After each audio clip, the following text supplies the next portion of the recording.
La promesa de la inmersión, the promise of immersion. So, big adventure, go off to another country, live the life, speak the language, and you come back fluent, right? There's a lot of people that believe that is the only way to attain fluency. And today we're going to get into a little more of the details around it. Why does it work?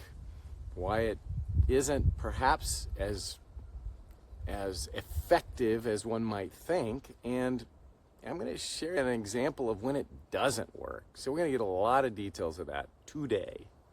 My name is Scott Bryant, and I experienced immersion. I did that. You know, it was a while back. I spent a better part of 6 months in España, Madrid, taking classes, going hard, everything I could to learn the language. And I don't know, I learned a lot from that, but it wasn't necessarily, I didn't learn fluency. I did not leave that country with, you know, even a trace of fluency, I can tell you. But I've talked to a lot of people who've done this. I've studied this.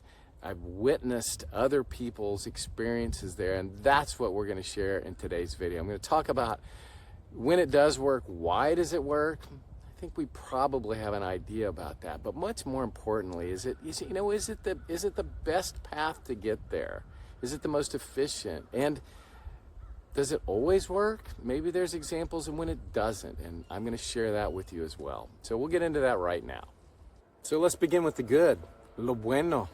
What's good about immersion? Oh gosh, there's so much that's good about it. You know, I would tell you that, and this is obvious, it's really the constant environment, the repetition, the fact that you can't escape, that you wake up in the morning and you're forced to communicate in Spanish and hear Spanish up until the time you go to bed at night.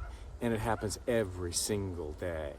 And that is massively helpful and important. And when I think about my own process of learning the language, which by the way I've done without leaving our country, I try to take from that what are the real benefits of immersion, and that is clearly it.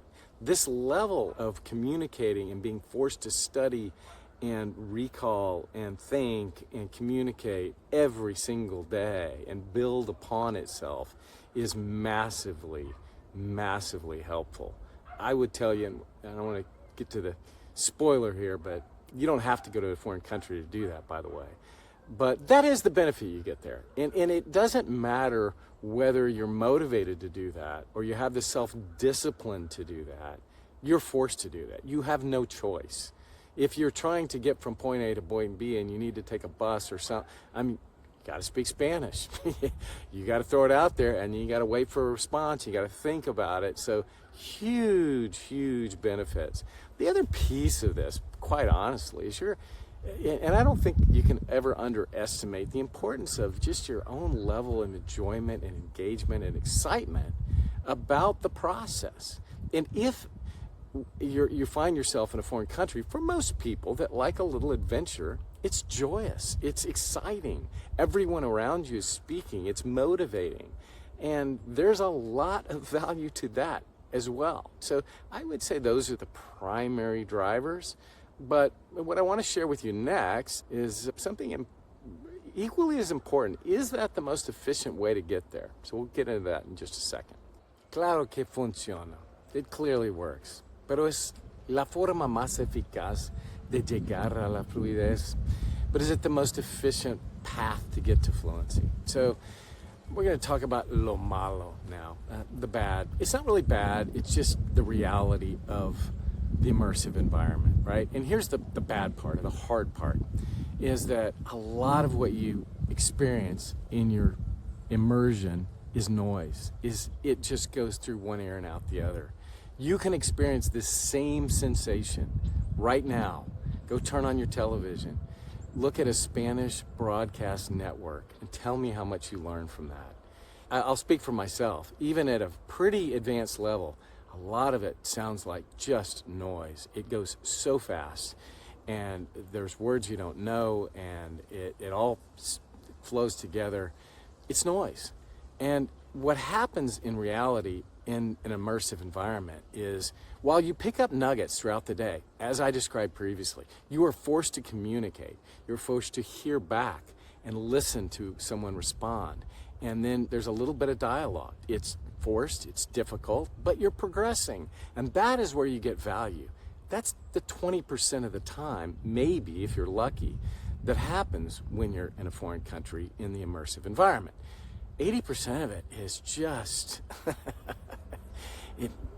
there's nothing there. So when you think about it, like my intention when I went to Spain to become fluent in a relatively short period of time was that if I dialed in and I just did it all day long and did nothing but that, I could really emerge on the other side of being fluent. And I was so far wrong. It takes time. There's an element of time that is required. Okay, so if you go to a foreign country and you do that and you just hang out for 2 years and you put some effort in every day, yeah, I'm not gonna say you won't get there. Is it efficient? No, it's not. I'm sorry, it really isn't. And again, so anybody that wants to experience what it might be like to live in a foreign country, yeah, go turn on the television show. But my advice to somebody, if you don't want to get severely depressed, is turn it off pretty quick because it's way over your head and you don't learn by osmosis. That is a proven scientific fact, right? It doesn't happen that way. So that's lo malo. So now lo feo, the ugly. And you don't hear about stories like this, but I'm going to share a personal story, an anécdota, an anecdote that I experienced firsthand when living in Spain. It was on my second summer there, right? I roomed with a gentleman his name was Chris, and he was from Indiana. A gringo, through and through, 100%. But this guy was, I was young at the time. This guy was, I think, valedictorian of his high school. Super smart guy, all dialed in. Had taken the most advanced Spanish you could imagine back home before he went abroad. And to say he was motivated and dialed in and bringing with him a lot of knowledge of the language, okay, a lot of knowledge of the language. At the end of the summer, Chris was curled up in his bed, not wanting to leave our house. He was utterly beaten.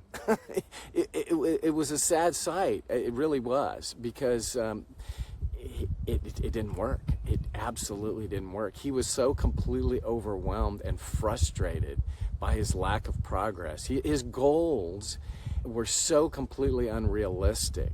To think that he could compress the knowledge in a short period of time just through sheer effort and diving in every single minute of every day, it didn't work. It absolutely didn't work. And I don't know, I just share that to say, again, immersion works, but like anything, and particularly the path to fluency, you gotta give it an element of time. You gotta have realistic expectations. You have to start at a certain level and gain understanding there and patiently wait till the next stage arrives where you can gain a little more level there, and then to the next and to the next. You cannot overly expedite the process. You can do things to minimize the noise and enhance the enjoyment. So I share all this again. That's yet another experience of immersion. Doesn't always work. That's lo feo. Doesn't happen all the time, but it happens. Okay, in resumen, I just want to state that there are a lot of benefits from travel abroad and living in an immersive environment. Many, many, many. And I experienced all that firsthand. So grateful for having the opportunity to do that. Does it drive fluency? It does, but again, some caveats. I genuinely believe, for all the reasons I've stated, the best way to take advantage of para aprovechar de la experiencia, to take advantage of the experience, is to come into that environment at a pretty advanced level. High intermediate to advanced level speaking. I'm talking B1 to a C1 level if you've seen my other videos. Otherwise, you know, the vast majority of your time there is going to be noise. I think of the 80-20 rule. I really believe 80% of it will just simply be noise, and you're not going to be taking advantage. So if the objective is fluency, if you spend enough time there, yeah, you'll get there, but that's an outlier. Let's say you have 6 months to spend. If you come in not prepared, it's not going to be a very efficient experience. There's much better ways right here at home to gain fluency than going and living in a foreign country and hearing a television that's blasted at you at a level that you simply can't understand. I hope this makes sense. It works, yes. Is it efficient? And does it drive fluency for all that arrive? Hell no, it doesn't. Talk to my boy Chris, who I think he gave up his dream of speaking Spanish a long time ago. Anyway, those are my thoughts. Hopefully, this has been of benefit to someone who's embarking on this path and thinking about an immersive experience. Thank you.